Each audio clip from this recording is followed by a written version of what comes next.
Aduh Mbak, makasih Bu. Ya, sama-sama. Ini Mbak Puput bukan ya yang janjian lewat WhatsApp ya? Iya. Oh ya. Gimana kabarnya? Baik Bu, alhamdulillah. Alhamdulillah. Perjalanannya lancar?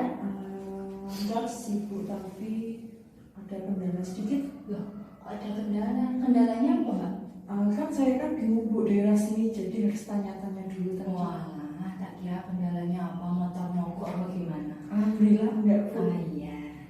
Tadi Mbak Puput udah janjian lewat WhatsApp. Kemarin juga Mbak Puput bilang sekilas sih tentang masalah apa yang disampaikan kepada Ibu.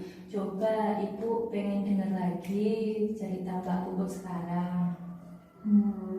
Saya itu sekarang merasa takut dan cemas Bu. Loh, takut dan cemas ya? Kalau Ibu boleh tahu, takut dan cemasnya Mbak Puput itu karena apa? Ya karena kondisi untuk saat ini kan pandemi kan Bu, jadi saya merasa takut sekali dan cemas. Oh, takut dan cemas? Iya. Hal yang membuat takut dan cemas itu hal yang seperti apa Mbak? Nah, karena kemarin kan saya bekerja kan Bu sebelum pandemi ini. Tapi kan semenjak pandemi ini, itu tuh semua pekerjaan diliburkan, di lockdown Bu. Jadi saya itu sekarang tidak bekerja. Tidak bekerja ya? Iya. Ya Ibu turut prihatin ya Iya. atas kejadian itu. Padahal uang yang Mbak dapatkan dari kerjaan itu untuk apa? Ya untuk memenuhi kebutuhan saya sehari-hari Bu, untuk membayar kos, membayar listrik, untuk transportasi, untuk kebutuhan handphone dan lain-lain. Baik itu dengan keadaan Mbak Puput yang seperti ini, apakah orang tua sepenuhnya menyerahkan ini kepada Mbak Puput? Iya, enggak juga sih Bu, tapi kan saya kan merasa enggak enak gitu loh kalau harus merepotkan orang tua terus menerus. Jadi saya itu sebisa mungkin ya saya itu hidup mandiri seperti itu Bu. Ya, Ibu paham siapa yang Mbak Puput maksud. Tapi kalau boleh tahu, apakah Mbak Puput pernah minta saran sama orang tua atau orang-orang terdekat untuk bicara lebih dekat dengan masalah ini? Saya itu kebetulan kehidupan setelah pandemi itu pakai uang tabungan Bu. Jadi saya itu merasa takut untuk berkomunikasi dengan orang tua saya tentang keadaan saya ini, karena kan orang tua saya juga kurang begitu mampu juga Bu. Saya takut malah bikin pikiran gitu loh.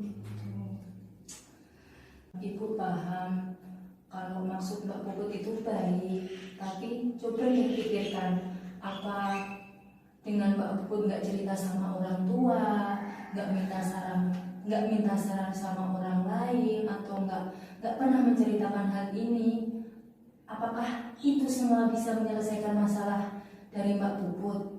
Ya enggak sih Bu, tapi itu sekarang tuh saya tuh benar-benar bingung banget harus gimana Bu.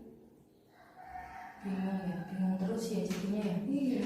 Oke, jadi masalah di sini itu Mbak Puput merasa cemas dan bingung karena Mbak Puput sudah tidak lagi bekerja ya, karena tokonya tutup. Iya Bu. Tokonya tutup, dan padahal uang dari penghasilan Mbak Puput bekerja itu digunakan untuk kebutuhan sehari-hari. Iya.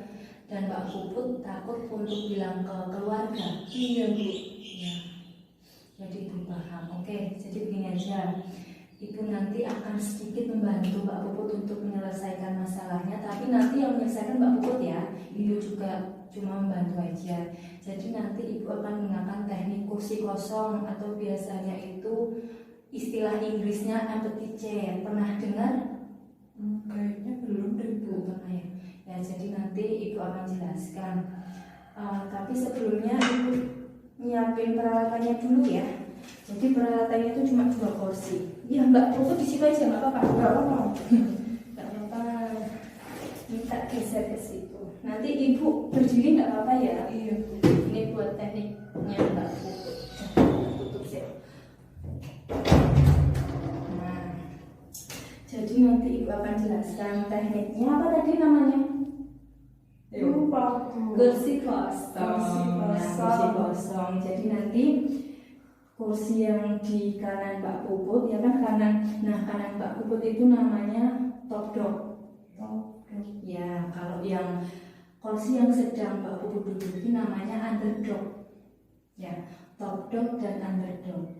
Ini ada dua kursi yang memiliki sifat yang berbeda. Jadi ketika Mbak Puput itu duduk di top dog, nanti Mbak Puput itu seperti orang yang yakin, optimis, percaya diri, pikirannya lebih luas, pikirannya lebih matang. Jadi yakin suatu masalah itu bisa terselesaikan.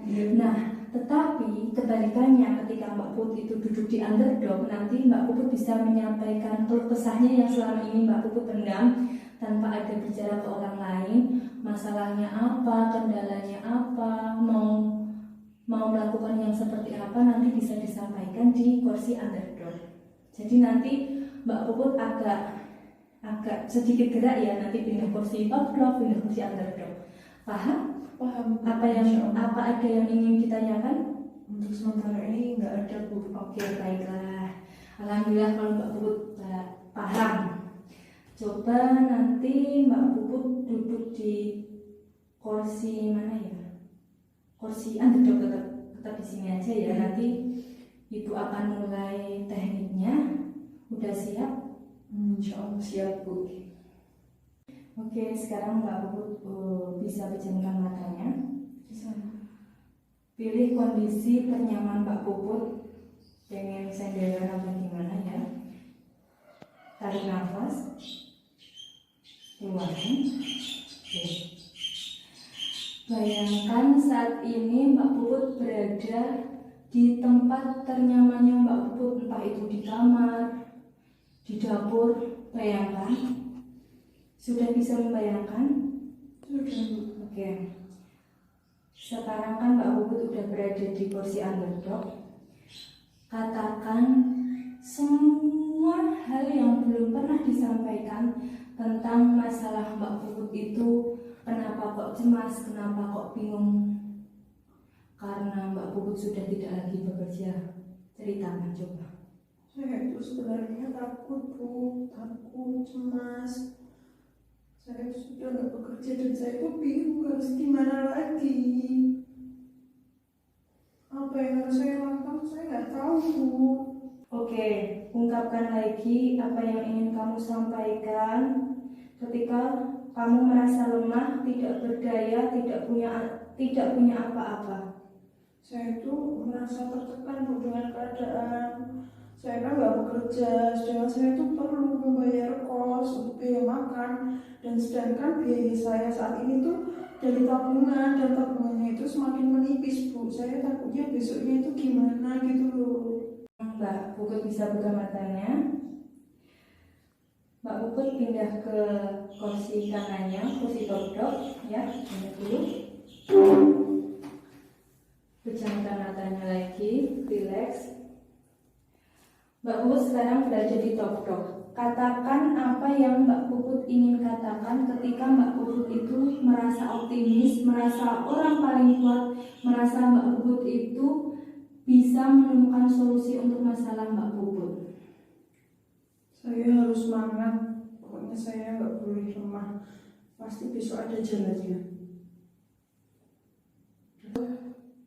Oke, sekarang katakan lagi dengan lantang, dengan percaya diri apa yang ingin kamu lakukan.